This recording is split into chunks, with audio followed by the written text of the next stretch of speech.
Good evening and welcome, everyone. I'm Chavati Rosh Samuelson, and I'm Regents Professor of History at ASU, as well as Irving and Miriam Lowe Professor of Modern Judaism, and the Director of the Center for Jewish Studies at Arizona State University.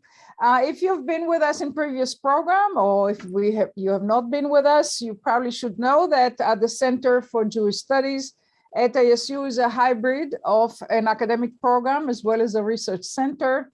We serve as an intellectual resource for all aspects of the Jewish experience by offering undergraduate and graduate courses, research conferences, public lectures, and historical exhibits. Jewish Studies at ASU fosters critical inquiry about the past and an invitation to be engaged in the study of the present. Right now, I have a call coming in and we'll just ignore it. So COVID-19 pandemic has forced us into holding programs on Zoom. And this new modality actually works quite well because we can reach people all over the world. I understand we have a person here from London right now. Welcome everyone, wherever you are. We started the semester with a series on religion and science, and we featured two faculty members, Adam Cohen and Paul Cassell, on various aspects of that topic. In October, we focused on more political issues. We had a lecture on campus anti-Semitism today, and we had a big conference on Jewish-Muslim relations through the ages. In November, we shifted gears and we focused more on the Holocaust. We had a conversation with one faculty member and one guest lecturer on historiography and historiographical research in Poland before and after the Holocaust. And then we had three lectures in November under the title of Thinking Through Literature After Auschwitz. And that was one event was on November 9th, another one on November 16th, and the last one was on November 30th, and we covered both poetry and prose. The lecture tonight and the lecture next Tuesday, the same time, is going to focus on a different topic. The focus here is on Jewish genealogy, and the person who will help us think through and learn with or learn about that very complicated issue is Dr. Janette Silverman. If you remember, maybe some of you remember that last December 2020, we actually had a lecture about that very topic. So Dr. Janette Silverman is a professional genealogist. She's also an editor and an educator.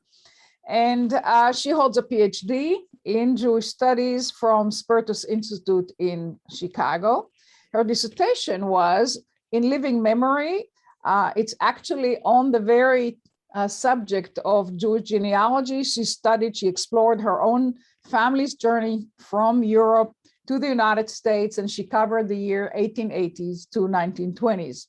Currently, she's a senior genealogist research team manager at Ancestry Pro Genealogist, and you are very familiar with that company because we see their advertisement on television. She conducts private client research, and her research team that consists of 10 people specializes in East European and Jewish research. And her work involves a lot of travel, all this before COVID landed on us, but eventually, hopefully she can restore or go back to some of those older ways of doing business. Dr. Silverman speaks at conferences all over the world. Now, of course, it's done virtually. She has published articles about her genealogical research in various professional journals. Most recently, she wrote Genealogy at a Glance, Finding Eastern European Ancestors, and this is part of a larger series, Genealogy at a Glance. So tonight's lecture is going to be, as you can see on your screen, the title is They Changed My Name, Immigration Myth and Mythologies. And next Tuesday, the focus is going to be challenges in Jewish ancestral research. So I will now turn off my camera and my audio so we can all listen to the lecture by Dr. Silverman. And if you could, please put your questions into, or comments into the Q&A function rather than into the chat. And she will also manage the Q&A session. So let's all listen to Janette Silverman. Thank you. Thank you so much for the great introduction, and also thank you for the invitation tonight, and thank all of you for joining us this evening. And I know that for some of you, it's really quite late at night. I'm in Arizona, and it's early evening now, just a little after 6 p.m. My team and I, as you heard, specialize in Eastern European and Jewish research, and that means that we don't exclusively do Jewish research, but we do Jewish research all over the world, whether it's in Eastern Europe or elsewhere. And we research families, Jewish or non-Jewish, who at one point lived in or were from any place in Europe. A lot of the work my team and I undertake starts in the US, and it works backwards in time to determine the original names and places of birth and residence of immigrant families. Many families have stories that have been handed down, sometimes for generations, about their arrival in the US and what happened after the ship docked. Those stories often feature a name change. How many people have heard the story about someone's surname being changed to Ferguson at Ellis Island, based on an immigration official misunderstanding the Yiddish word vergessen, meaning forgotten? It's a joke, but it exemplifies part of a story that's been told over and over again. Many such stories abound, but with almost no exceptions, they're false. What's the origin of them? Well, your guess is really as good as mine. Today, we're going to investigate briefly some of the experiences our immigrant families probably had. We're focusing on Ellis Island because that was the gateway through which the largest number of immigrants passed. I hope through this talk, you'll gain some insight into the immigration experience. Were the experiences I'm going to discuss the same had by all immigrants? Of course not. Laws changed over time. People recounted their own or their family stories about their experiences, and some of these stories took on a life of their own. Some stories were romanticized or simplified descriptions of an immigrant's experiences. I believe that at the core, all of our family stories are based on fact, but over time and through retelling, or perhaps a desire to make an experience more dramatic than it was, many of the stories that we hear that are passed down incorporate fictions.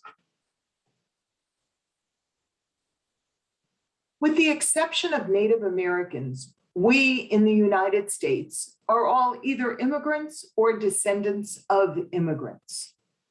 The largest number of Jewish immigrants to the US, like my family pictured here, arrived from 1880 to 1920. And this photo was taken in New York in the early part of the 20th century, maybe about 1902, 1903.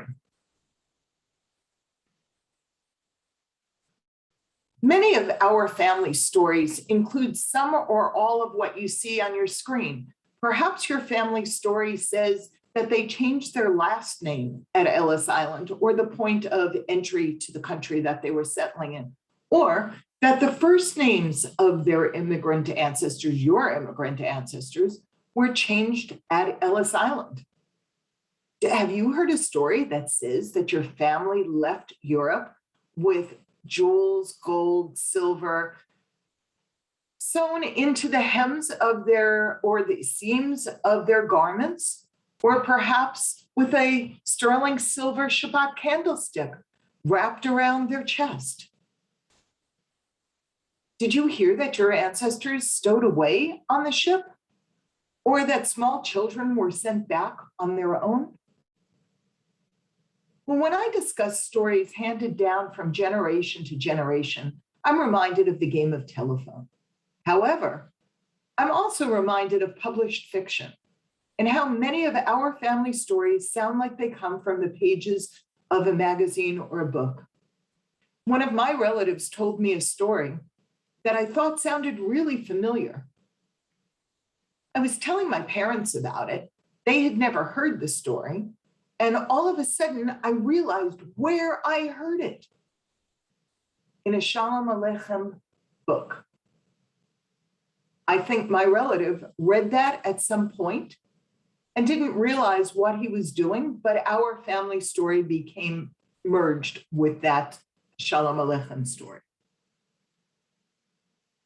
Tonight, I'm focusing on immigrants who arrived in the US at Ellis Island from Europe in steerage. Of course, new immigrants arrived at other ports, including Boston, St. Albans, Philadelphia, Baltimore, Galveston, New Orleans, and San Francisco, or through ports in Canada like Montreal and Nova Scotia, just to name a few. Immigrants also came to the US from all over the world, not just Europe. They traveled in first and second class cabins, not only in steerage, but those cabin class passengers had very different experiences than the millions who did arrive in steerage. Most arrivals in the US between 1880 and 1920 from Europe arrived in steerage. Some family stories are true, some are probably not. When I use the word story in this presentation, I mean just that, some story in the family. I don't mean to indicate that none of the information related from one generation to another is always incorrect, nor that it is the intent of the family to misrepresent the facts. I'm just talking about what we learn from our ancestors, from our parents, grandparents, aunts and uncles, anyone who started out life not in the country in which they're currently living.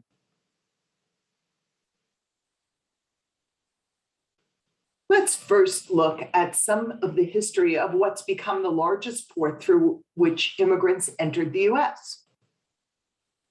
A lot of people, long after they arrived, or their descendants who heard their ancestors' immigration stories, said they arrived in the US at Ellis Island. It became a catch-all, even for people who landed at Castle Garden or earlier. Immigrants going to Ellis Island for clearance landed at either docks in Manhattan, New York, or Hoboken, New Jersey. When ships entered New York Harbor, they either veered to the left to land in New Jersey or to the right to land at docks in Manhattan. The docks at which the ships tied up depended on their arrangements and who owned which docks, similar to all of our experiences at airline gates at the airports. One of the stories I hear from people is about how their ancestors arrived at Ellis Island in the 1870s or 1880s. Obviously, since Ellis Island didn't open until the 1890s, this couldn't have happened. And yet, over and over again, I hear protests about what the immigrants told to their children and grandchildren, so therefore it must be right. If someone says something over and over and over again, it takes on a life of its own. We don't know what the specific experiences were of our immigrant ancestors in all of their details, but we do know what is historically true and can be proven through documentation. We don't know why the stories evolved, or even if these were the details from the original telling. I can imagine a story being repeated many times over very long periods and details getting added to make it more relevant to the listeners, or perhaps that make it make more sense to the person who's telling it. Perhaps the person telling the story was not the person who experienced the events. If someone didn't know the history of Ellis Island, but knew that millions of immigrants were arriving in New York through it, it's easy to see how that person, in telling the story of their family's arrival in the US, might say that they arrived at Ellis Island.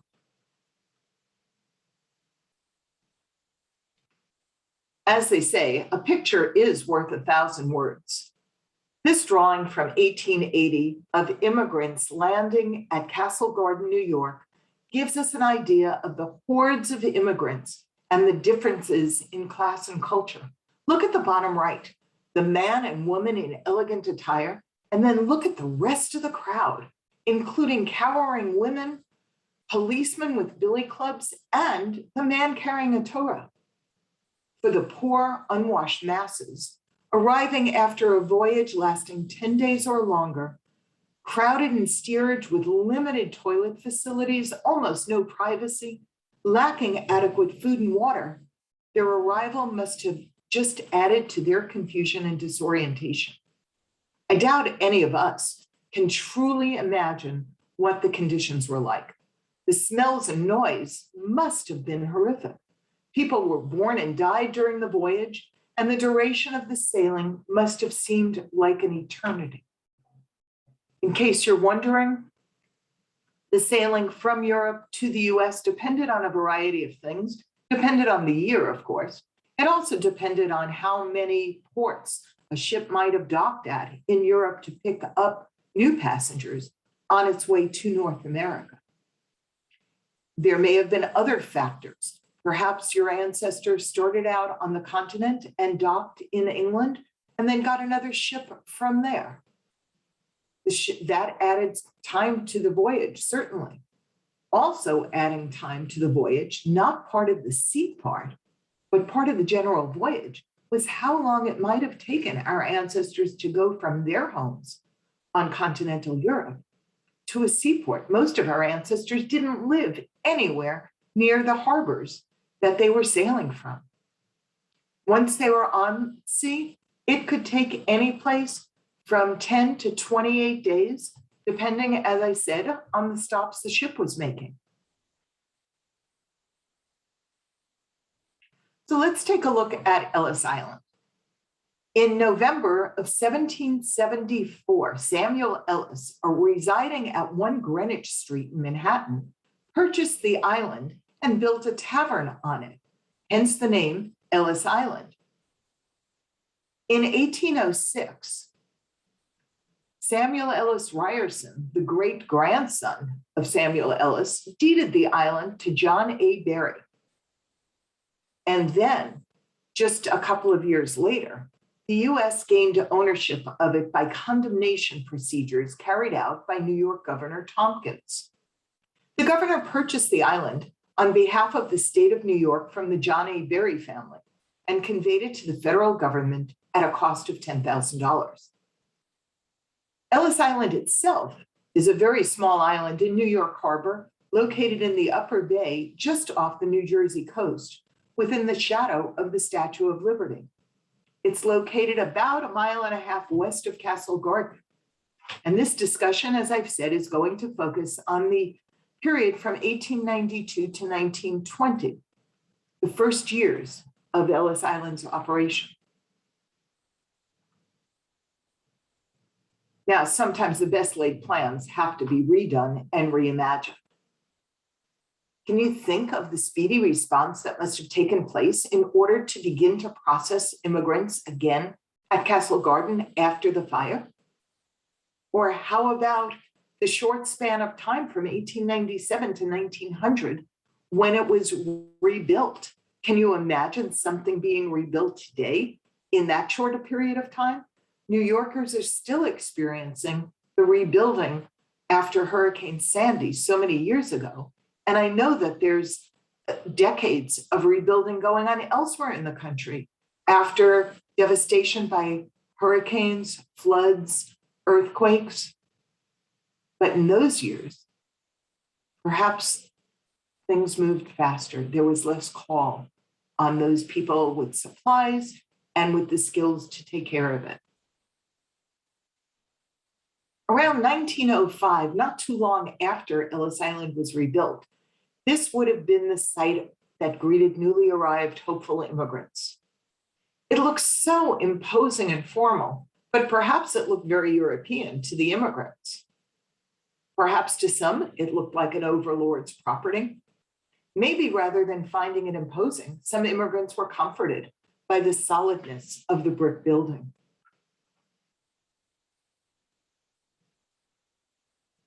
Lest we think that differences in class on the ships ended when they docked, that's not the case. Steerage passengers were treated differently from cabin class passengers even after they landed. The processing of cabin class passengers was fairly simple and ran smoothly. They weren't subjected to harsh scrutiny. They disembarked when the ship landed in Manhattan, and they went on their way. Steerage passengers, however, were treated very differently, and they must have been confused by the process. They've just finished a long voyage in horrid conditions, and now they're being herded into yet another vessel. Now, on the left side of the screen, you see a snip from a 1904 ship manifest.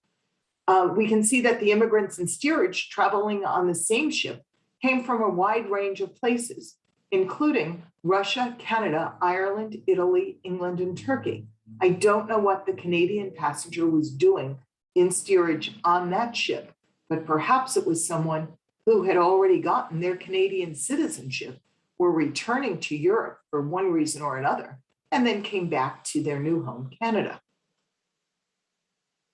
Because although we think that after immigrants landed someplace in North America or elsewhere, they stayed, the fact is that a lot of immigrants returned to Europe, either to get the rest of their families and bring them back with them, or for a visit, perhaps.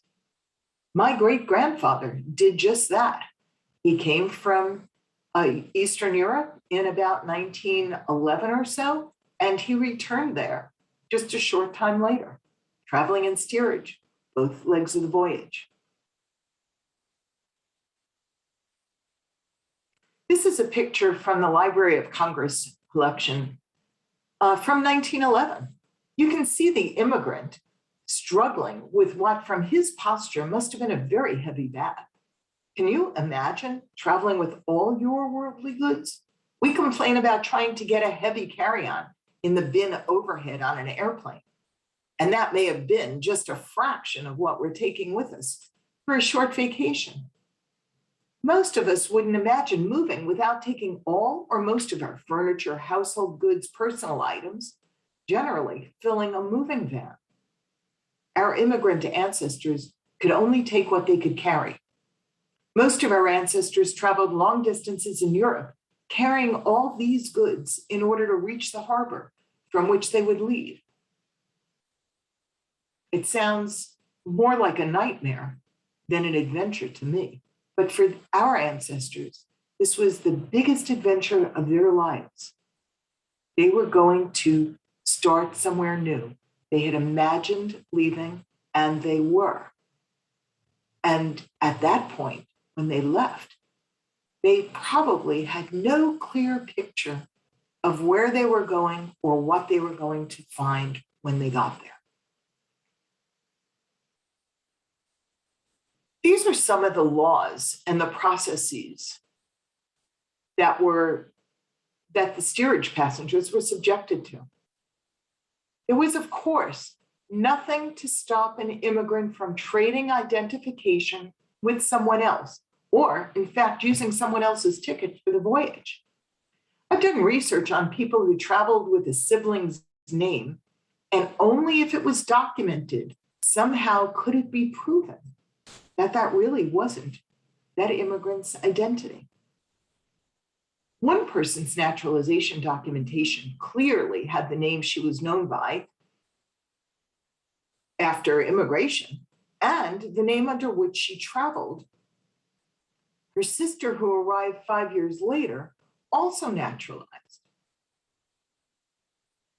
She traveled under one name and became known by another name when she arrived. Based on their birth dates on their naturalization records, when we found their birth records in Europe, it was clear they had switched identities and emigrated under each other's names. Why would someone do that? I don't know. Perhaps the original passenger was ill and couldn't travel as planned.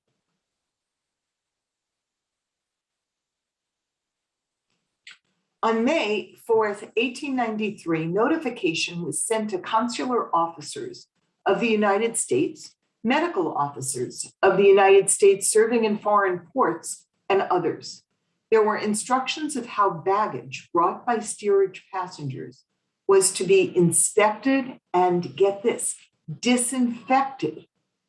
And also that each immigrant or steerage passenger was to be provided with an inspection card on which it was required that the port of departure, name of the steamship, date of departure, name of immigrant or steerage passenger, and last residence, and the seal or stamp of the U.S. consulate or the detailed medical officer was to be inscribed or stamped on the document. This is an example of an inspection card from 1904 for a passenger on the RMS Carpathia, a ship from the Cunard Line. Note the name of the ship in red, the date also in red, the name of the immigrant right under where it says RMS Carpathia.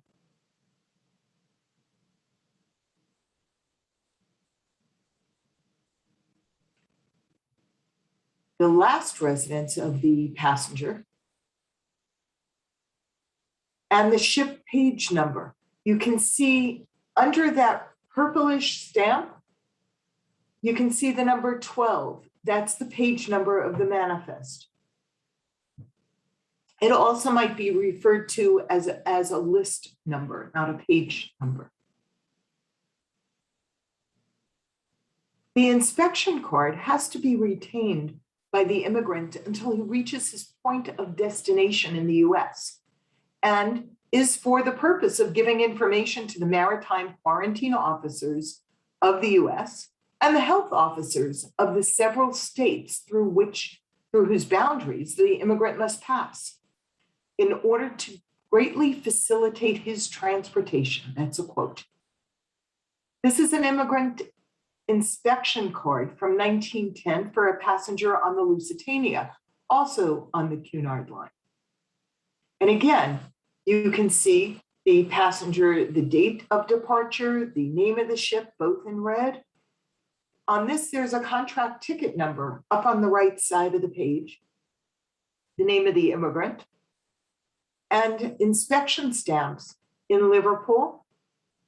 And an inspection stamp, you can't quite read it, but it does say medical officer on the left. On the right. You can't tell my right from left right now. And that's on page 14 of the manifest. The immigrant was instructed to keep this card to avoid detention at quarantine and on railroads in the US. The quoted message was written on the back side of the card. That's the card on the screen that's in kind of an off-white. And it's in 7 languages.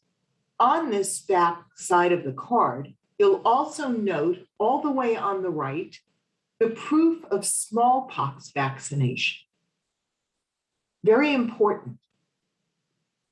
Some of you may remember, some of you may be old enough to remember the scar that you have on your arm from your smallpox vaccination. Vaccinations lasted well into the 20th century. Perhaps in some countries it lasted longer, into the beginning years of the 21st century. As you can see, the information required on inspection cards in different years and from different shipping lines were all the same. The card on your left is from the Cunard Line, a British shipping line from 1910. The card on the right is the Hamburg America Line, a German shipping line, and that's from 1912. And you can see the various stamps on it. On the card on the right, you can probably see the clearest stamp that says US Consulate General, Past, Hamburg. They both have the last residence on them, the name of the immigrant, of course, the name of the ship, the date it sailed, and the ship manifest. On the card on the left, it's a stamped number. On the card on the right, it's handwritten. I'm showing you several cards, all with the same information from different shipping lines in different years, so you can get a feel for what these look like. If you go to the Ellis Island Museum, of course, on Ellis Island today, you can see exhibits with lots of cards and lots of details of the immigrants' experiences. This card's from 1923 on the Holland American line. The certificate or inspection card was used by U.S. Immigration Service for immigrants, which indicated that they were vaccinated, disinfected, and passed daily health inspections during the voyage across the Atlantic. This card, you will note, shows this person's last residence was Lithuania. Now, although the daily medical inspection in steerage was supposed to occur, I can't tell you with any great degree of certainty that it was every day, but it certainly was several times during the course of the voyage. And you can see the line that I quoted before on the part of the card that's on the right, the back of the card. Keep this card to avoid detention at quarantine and on railroads in the US. So immigrants could be expected that they would be stopped by railroad inspectors as they traveled from their ports of arrival to other places all over the US, in Canada too. And you can see here very clearly stamped, vaccinated, disinfested. Sounds awful. And on the left side of the card, you can see the stamp United States Public Health Service. That's in blue.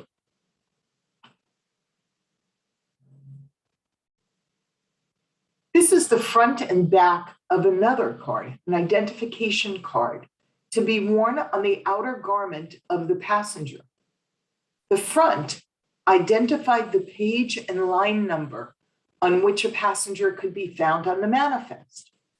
So now not only the sheet number, the page number, but also the line that they could be found on. Very important. So manifest sheet number 5, list number 6, and we'll see why in a little while.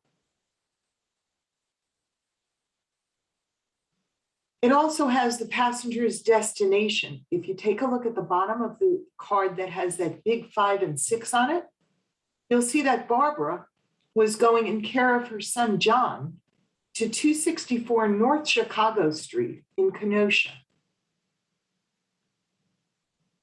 And that's important because they're going to need to do this to make sure that the passenger has appropriate tickets and ways to find their next mode of transportation.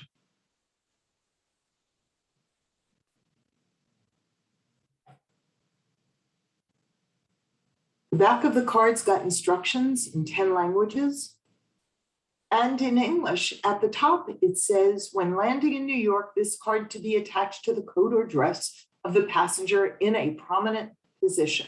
How are they going to attach that? Well, by a button or buttonhole or some other way through the fabric, perhaps, if there's no button or buttonhole, but it has to be clearly visible.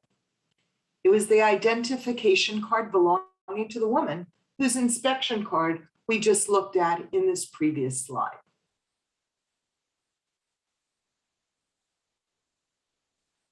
Now, prior to 1918, the US did not require an immigrant to show any document to US authorities at the port of arrival other than that which is found on the manifest submitted by the ship captain. The card is cross-referenced to that ship manifest. So an inspection official looking at the card, at the identification card, should easily be able to find that immigrant on the manifest. However, many immigrants were asked by the immigration inspector to produce a letter mailed within 90 days from the friend or relative at their destination, just to confirm they were expected. We're going to take a look a little later at what happened to someone who was asked for a letter from a relative and who didn't have it. Similarly, steamship companies required no documents from outbound passengers. Most tickets were purchased from agents and not directly from the company. The agents compiled their information from written documents, which were shown at the time of purchase. It was the ticket agent who forwarded information to the steamship company, whose clerks then used the agent's records to compile the passenger list. So information on the manifests is likely to have been second or even third hand. No wonder some of the place names that appear on the manifest are illegible or are of places that don't exist. Compounding that is the way we look for manifests today.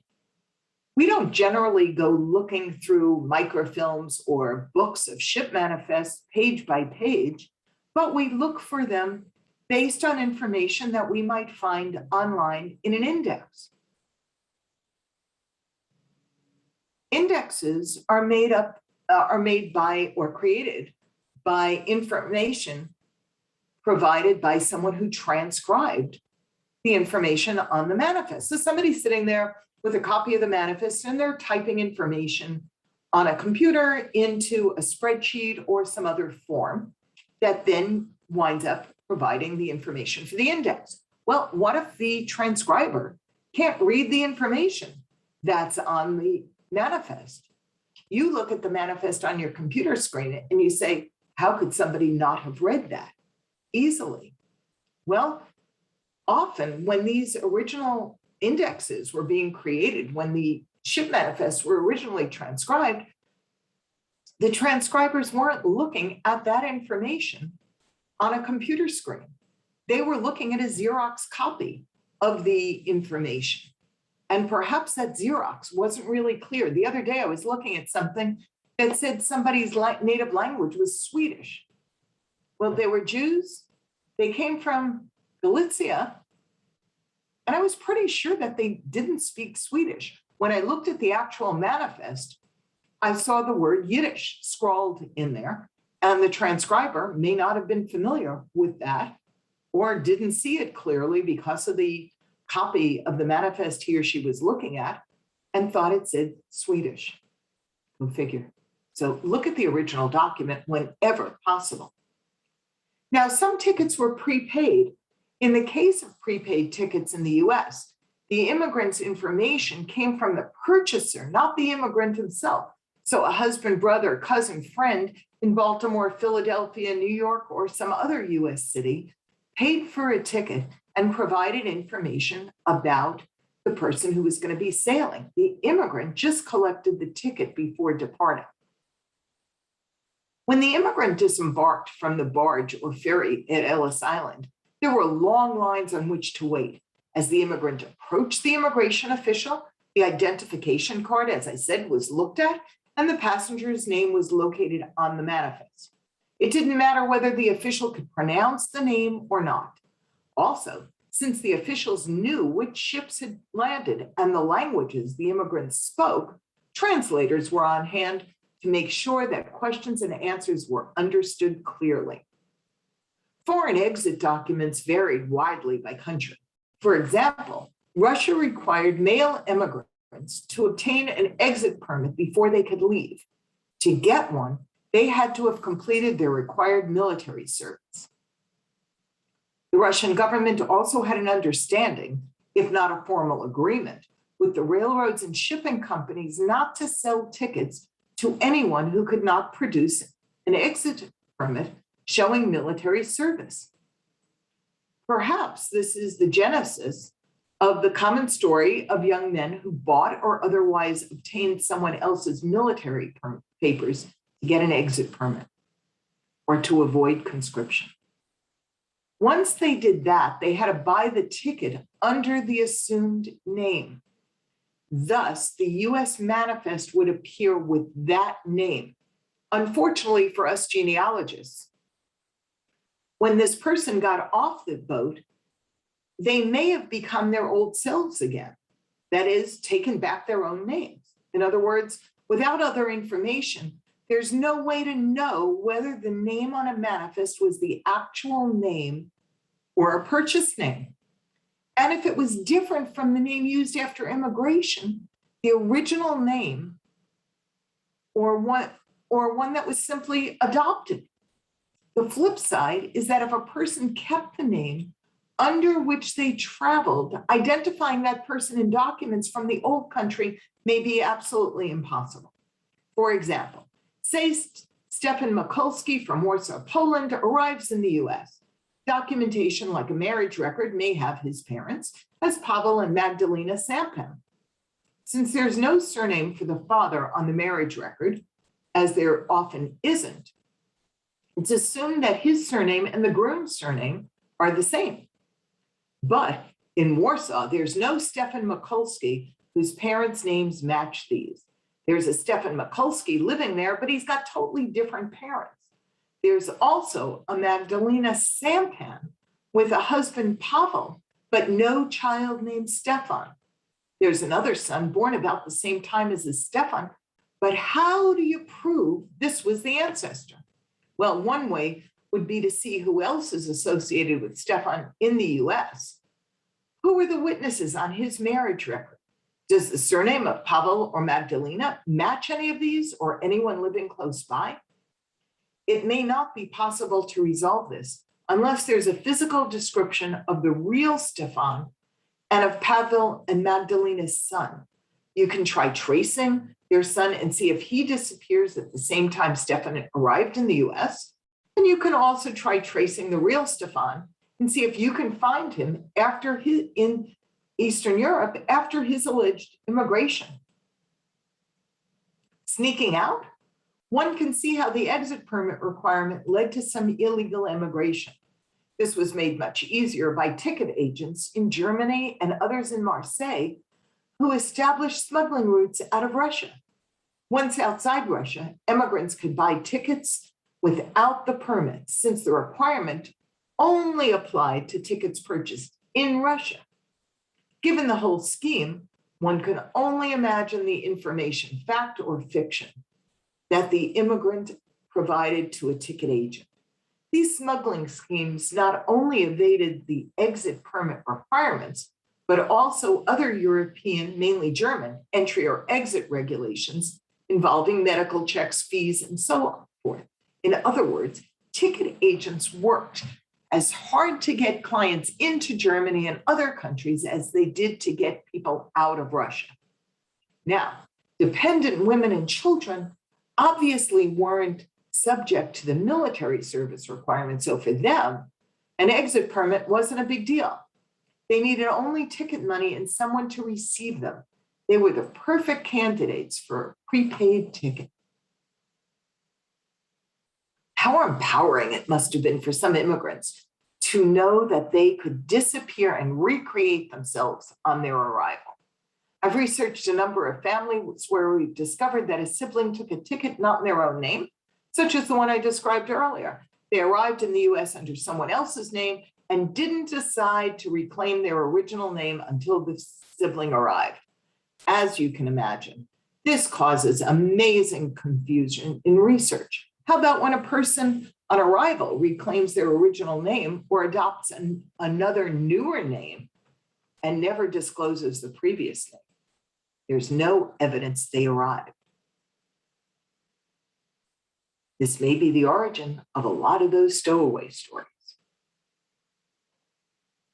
In addition to the physical inspection of immigrants, there also might be questions to determine whether a person was likely to have a mental illness or might be coming to the US to stir up political unrest.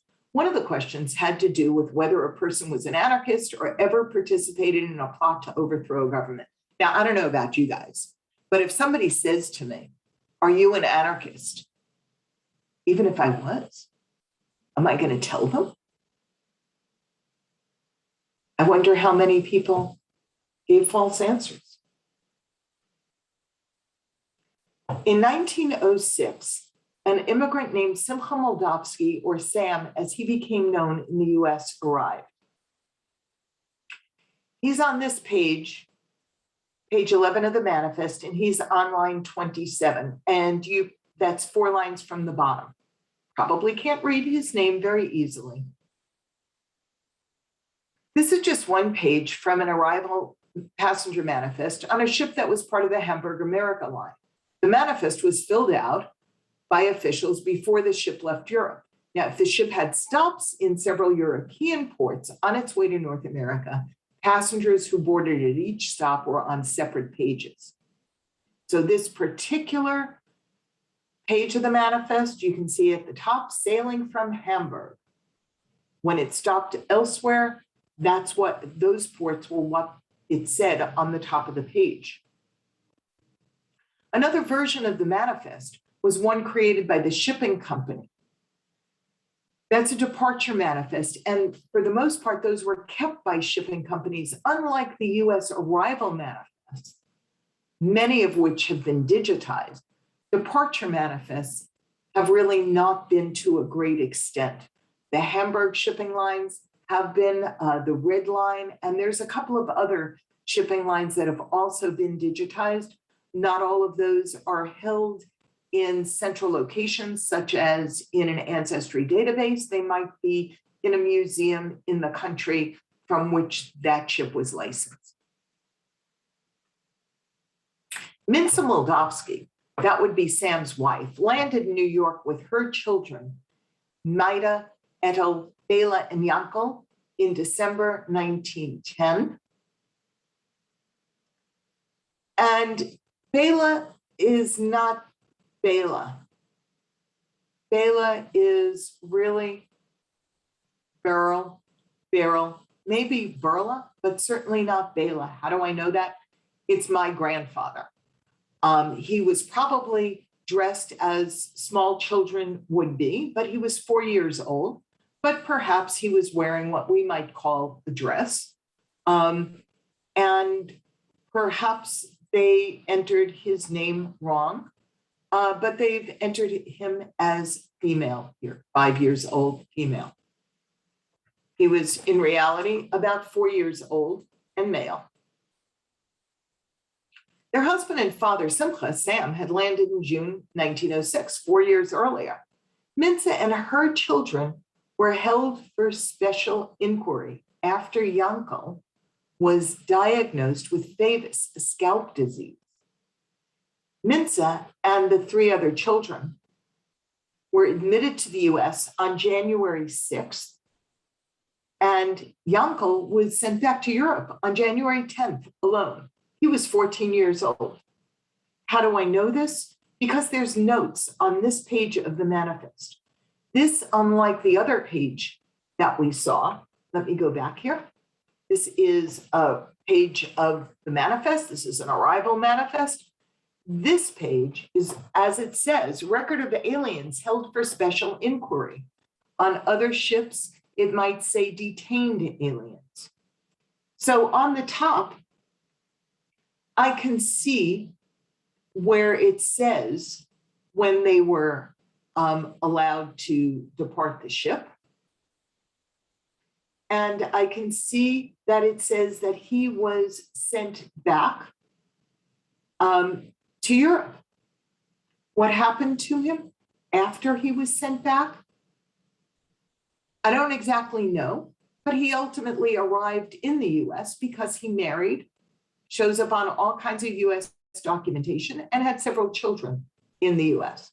You see, a lot of information can be found from the ship manifest. A lot of information can be found at the rear of the manifest, which is where the detention pages are held.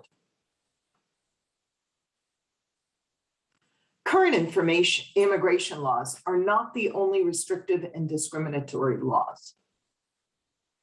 Ellis Island functioned as a sieve. It was going to weed out all of the undesirables.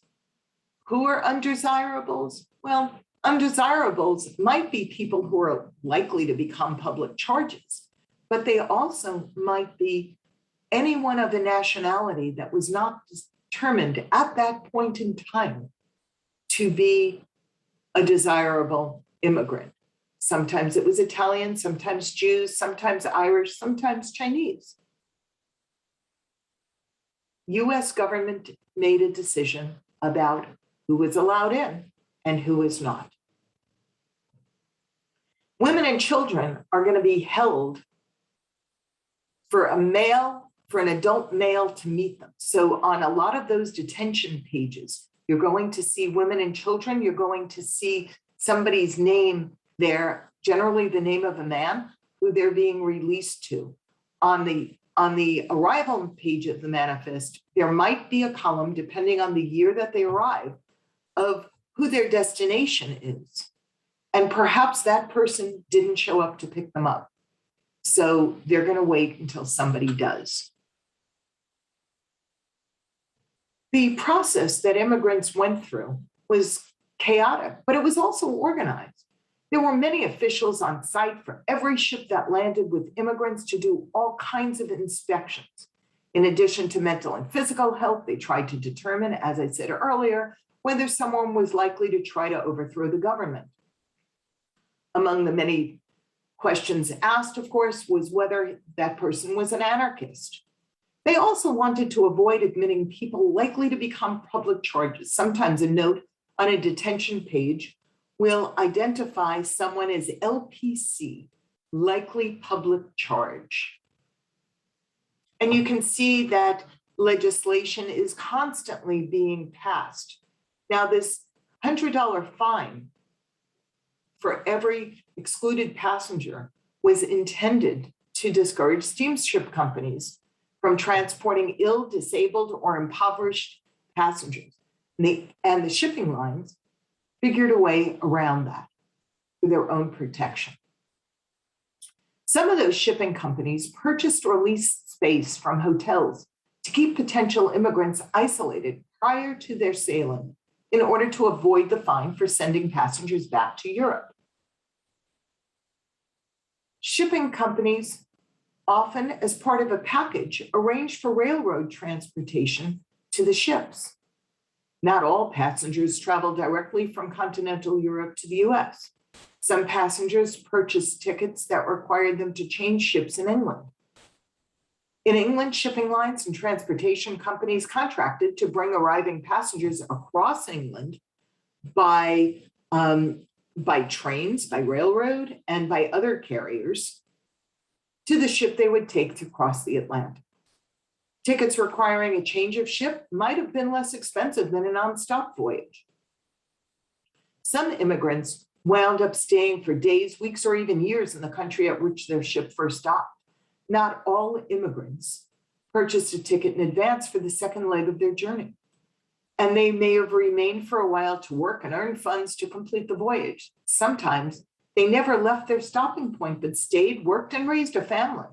Sometimes an immigrant might be delayed by ill health, pregnancy, or other reasons. There are stories I've heard of women traveling with children, and a child became ill during the first part of the voyage. When she boarded the second ship, she didn't have all her children with her. Tragically, one or more children died. And finding these records isn't easy because to find a death record, you have to know where the person died. Sometimes the stories about these tragedies don't get passed down accurately. Perhaps the child died prior to boarding the first trip, during the trek by train, or other means across the continent. Most of the time, it's not possible to find documentation to verify the story. How about stories of people hiding large amounts of gold, silver, or jewelry in their coats or other garments? Can you imagine how heavy those garments must have been? Remember, people traveling in steerage would have been carrying all their household goods with them. If they had large amounts of funds, gold, silver, or jewelry, would they truly have subjected themselves to the discomfort, dangers, and shame of traveling in steerage rather than cabin class? Remember, I told you I was going to show you something about a response when an immigrant didn't have the letter of invitation? Well, this is part of a document of a special inquiry in 1906 of a would-be immigrant. The immigrant's defending himself when accused of a health condition and no means of support. He claims that a cousin in Minnesota will help him He's 50 years old, but he's referred to as elderly. He's traveling with his wife, a 15-year-old daughter, and a 9-month-old. He's accused of having a ruptured hernia. When the questioner asks him if he has a letter or other proof from the cousin inviting him, his answer is no. The board concludes that in spite of his protests, he's ill and has no one in the US who will claim responsibility for him. And he's refused admission. The last lines of the page say that the alien is informed of his exclusion, right of appeal, and that they will be deported at the expense of the steamship company. Thus, it was in the best interest of the steamship company to make sure that as many of their passengers as possible traveling in steerage could be admitted. I hope tonight I've given you a little bit of insight into some of the trials and tribulations that our ancestors were subjected to during the late 19th and early 20th century. I've really enjoyed being here with you tonight virtually, and hope to see you next week for my presentation on challenges of Jewish research. Thank you so much. Thank you, Janet. This was wonderful. I will start with one or two questions, and then we'll go to the Q&A, and we'll see what's waiting for us there. So I would like to ask you the following question. We have a lot of interest right now in the kind of research that you provide, this genealogical research. How do you explain the factors that are relevant to that rising interest? I can think of several possibilities. The very fact that global migrations are now very common. The aging of the baby boomers, for example, myself included, I'm in that generation. New genetic technologies that enable us to do a lot of the genealogical research, or information technology. So can you reflect on why now and what does it mean? Yeah, Chava, I grew up in the US. I'm from New York. My parents were born in the US, and one of my 4 grandparents was born here. My other 3 grandparents were immigrants. My experience when I asked them questions about what life was like in Europe generally went unanswered. Or they said, you don't want to know about that. Or they said, no one's there. There's no way to tell anything. My grandparents are all gone, and they left behind some artifacts that gave me some clues about their lives in Europe. Mm-hmm. And I started doing my research based on those artifacts. But as I started doing my research, I became really conscious of the fact that although tragically during the Shoah, many of our relatives were murdered and died under horrific conditions in Europe, towns were destroyed, but all of the records were not destroyed. And there's a way to find out what our history was before our immigrant ancestors got here. So I grew up knowing when people said to me, oh yeah, I can trace my background in England back to the 900s, back to before William the Conqueror showed up. And I'd go, wow, I can trace my ancestors back to about, I don't know, 1930, maybe a little earlier if I've got somebody's birth record here. My grandmother was born in New York. Her birth record disappeared in a fire. She was born in 1906. There's no records. And then all of a sudden, I find there are records in the US, and those records are digitized, but better than that, there's records, especially after the fall of the Soviet Union, that are accessible all over Europe. And I think it's that access in knowing that those questions, those feelings of disconnectedness, of a lack of roots, may actually be able to be established, to be looked at. I think that that's what drives a lot of us. into this research. Yeah, that's fascinating. So you're working as a Jewish researcher, but you're working for a non-Jewish company or entity. Can you say something about the difference between the research for Jews and the research for non-Jews in this kind of in this line of work? I would love to, but I'll be able to answer it a whole lot more next week when I talk about the challenges of doing Jewish research. And at that point, I'll go into some of the nitty-gritty, because the big overriding issues are finding out the names of our ancestors. Many of our ancestors changed their first or last names, not at Ellis Island, but they changed it knowingly. And the places that they were from. When your ancestor told you the name of a place and you can't find that place on a map any place, how do you figure it out? And if any of you have looked at censuses, you might see that some of your ancestors get younger. So between the 1930 and 1940 census, you would expect someone to age by 10 years, not to only age 2 or 3 years, or worse, to lose age. So if they're 40 in 1930, you would expect them to be 50, or if they're 40 in 1930, you would expect them to be 50 by 1940. But what happens if they're only 25 by 1940? So we need to be able to identify people to understand which documents are fungible. Our ancestors didn't fill out the census form, somebody else did. Maybe they didn't understand the answer. Maybe our ancestors, who might not have had English as a primary language, maybe they didn't understand the questions. Maybe somebody was standing there who thought they were younger, so they gave a younger age. My aunt, who was my mother's twin, always said that she was 30. At one point, my cousins said to her, if the two of you are twins, how come you're not the same age?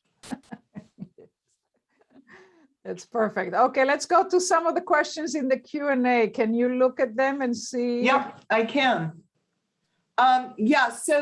There are records of cabin passengers' arrival. The first question from Sheldon asked, are only steerage passenger names in the Ellis Island log side? Is there any record of cabin passengers' arrival? Everybody's on the manifest. The pages of the manifest that we have may or may not include class cabins, cabin class passengers. You'll have to look through them. If it's a complete manifest, it should include several things. It should include not only cabin class passengers, but pages for US citizens, if you're looking at US arrival manifests. And the pages that have steerage passengers are labeled as steerage.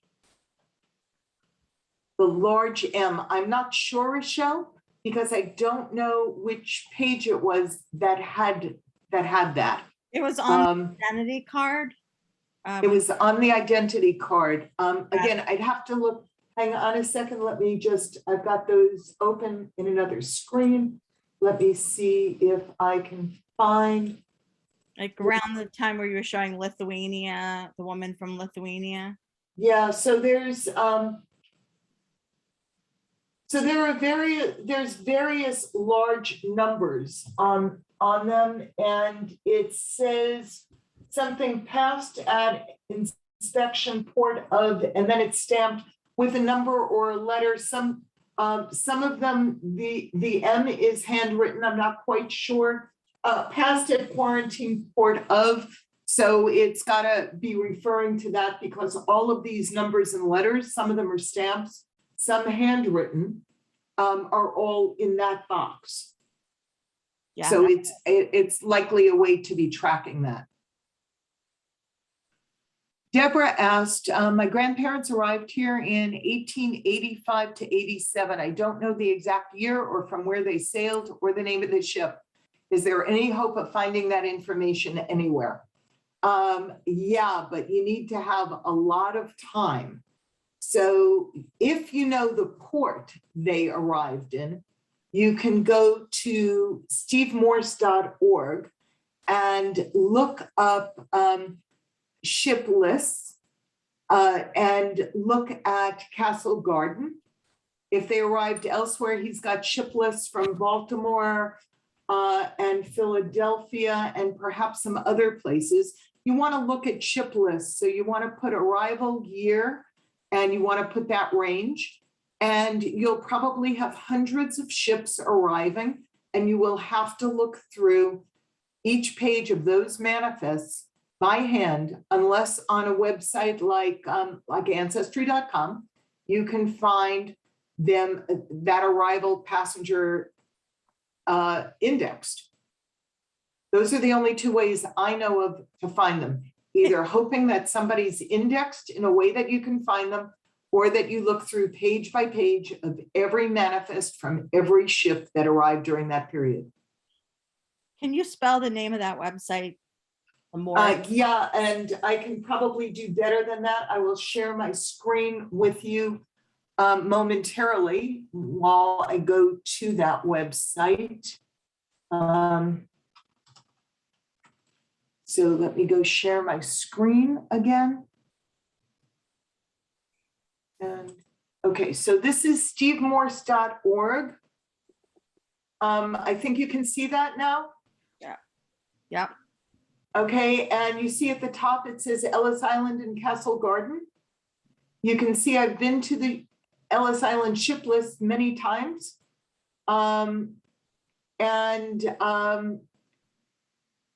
All New York ship lists, 1820 to 1857, that one's on Ancestry, and you can do it on Family Search. You'll go in there and you need to put the range of the years that you're looking for and the port. For example, this is going to be Castle Garden. And you're going to say that it arrived between 1885 and 1887.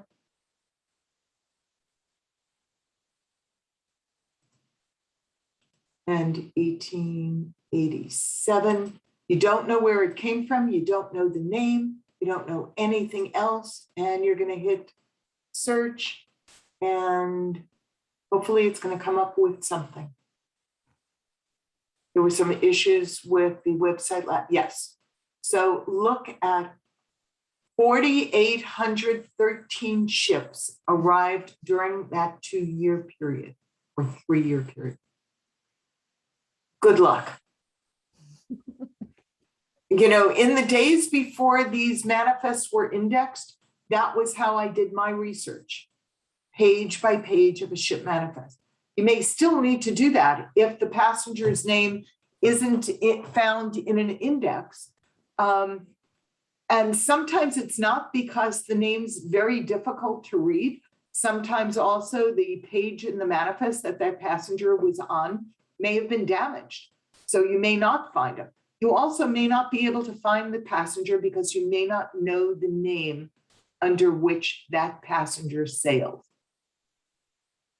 If it's Jewish from Eastern Europe, you may need to try a Yiddish or Hebrew name as a first name. You may need to be searching just people who arrived during those 2 years with that first name. You want to go to sounds like or a fuzzy search, not an exact search, because you have no idea how it's spelled, and hope for the best. Okay, and Janice says she's got a copy of a ship manifest form for a ship's arrival in New York Harbor, September 16th, 1946. Oh, it doesn't matter. It doesn't matter whether they got off on the New Jersey side or the New York side. It's all the same, considered the same harbor. So identifying exactly whether it was New York or New Jersey is immaterial. But if you want to know, you'll have to do some research into that particular ship and that shipping line to see where that ship was contracted for, if that information is available. In 1946, if they weren't traveling steerage, then they weren't processed through Ellis Island. Nobody was processed through Ellis Island unless they were steerage. Thank you, Rose, for the comment. Your mother was from a tiny town in Hungary, barely visible on any map. All trace of two of her sisters who were adopted when their parents died have been lost in years immediately prior to and during World War II. With adopted name changes, how can I research their lives? Carefully. One of the ways, if they left Europe after World War II, you might want to try looking for them in the US Holocaust Memorial Museum's records. You might try looking in Ancestry. Ancestry is compiled as part of partnership with many of the archives like the US Holocaust Memorial Museum and the Arelson archives in Germany. Some indexes for these records. If they came over in the years immediately following the war, or even as an exception to the rules, they may be found in some of those records. I presume that you have some idea of some of the last names, depending on where they wound up living after they were adopted, or if, for example, they were part of Kindertransport and wound up in England, Canada, or elsewhere as part of that effort, and then were adopted by the families that took them in. There may very well be some very good records about them. And Myra asks, what if your family came through Canada? You should find, there should be ship manifests coming into Canada very similarly. A lot of people who settled in Canada came into New York Harbor and went up to Canada via railroad or other means. But there should be ship manifests. The Canadian requirements on the ship manifests may have asked for less information than the US arrival ships did, especially in the 20th century, starting in about 1907. You can also look for them in Canadian naturalization records. Again, start with what you know and work your way backwards to be able to identify people. There's some great Jewish newspapers around too. You can search in them. If your family settled in Montreal or Toronto, you can also contact the Jewish Genealogy Societies there or any place in the world. There's Jewish genealogy societies all over the world. One way to find those is to look at the IAJGS website, the International Association of Jewish Genealogy Societies, where there's a listing of all of the member societies, and you can be in touch with societies in your place of interest.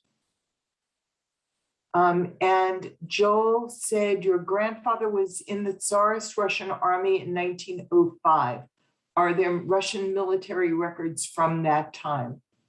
There might be, but you need more information in order to figure out where to look for them. As far as I know, the records are not centralized. There are some very large books that have millions of people's names in them with short bios of people who lived past that time that might identify them. There might be records in Eastern Europe. There's some military museums. We just finished doing a project researching in a military museum in Warsaw, although the records were not from Warsaw. They wound up there because of border changes after World War I. There also might be other records that indicate conscription or other identification information in archives in Europe. And Susie, also, would one be able to research using pre-adoptive surnames? One is known, but her first name.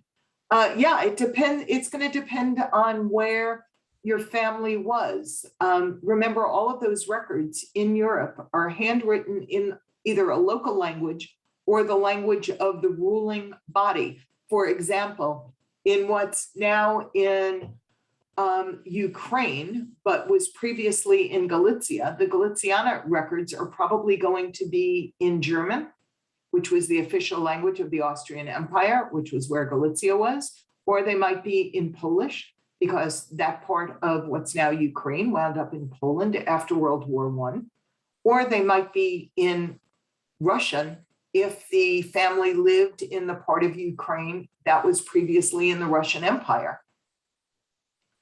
The language is going to depend on where they were. Russian records might also have Hebrew on them. The records from the Austrian Empire generally didn't. Yeah, definitely, Myra, contact the Jewish Genealogy Society in Montreal and see what help they can give you. It's a great society.